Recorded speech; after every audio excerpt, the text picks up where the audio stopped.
నమస్కారం అండి. నేను వచ్చేసి పాన్సైడ్ ఎంప్లాయీని. గత 2 సంవత్సరాలుగా మన పాన్సైడ్ ఫార్మర్ గత 2 సంవత్సరాలుగా వేయడం జరిగింది. వర్షాకాలం వేసిండు అండ్ ఇప్పుడు యాసంగి కూడా వేసిండు ఆ ఫార్మర్. ఆయన మాట ద్వారానే మనం పాన్ అనే 849 అనే వెరైటీ ఏ విధంగా వచ్చింది అనేది ఆయన మాట ద్వారానే తెలుసుకుందాం. నమస్కారం అండి. మీరు ఎక్కడ? నమస్కారం అండి. నా పేరు శేఖర్, గ్రామం గొడుగుపల్లి, మండల్ దౌలతాబాద్, జిల్లా సిద్దిపేట.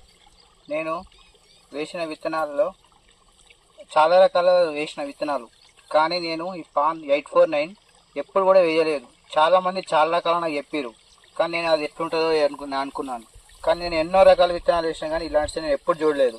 నేను వేసిన ఇప్పుడు మాత్రం నేను కొంగిగా పోకుండా మంచిగా వచ్చింది. ఎలా ఎక్కువ కూడా నేను మందులు ఏం కొట్టలేదు, కానీ నాకు బాగా అనిపిస్తుంది. నేను ఇప్పుడు వేసిన దానికి కనీసం ఒక 26 నుంచి 28, 30 మధ్యలో వస్తుందని అనుకుంటున్నాను.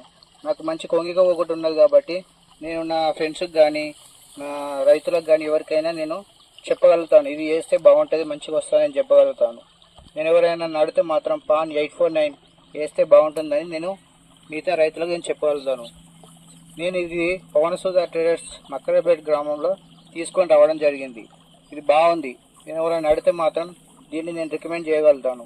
ఇది బాగుంది, నేను ఎవరికైనా చెప్పగలుగుతాను.